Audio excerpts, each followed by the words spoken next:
i te tangata. Ki mai ki te ora. E te whānau, ko taku ai tuatahi i te wā i au i roto i tētahi tupuna whare.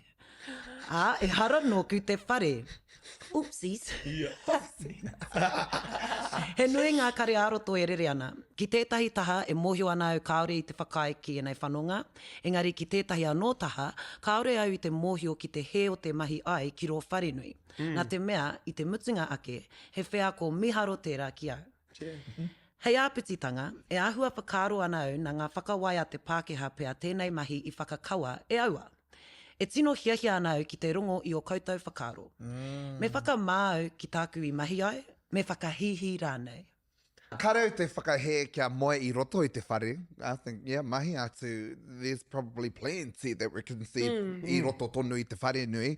But I mean, like, tangihanga, like... He rere kē tērā.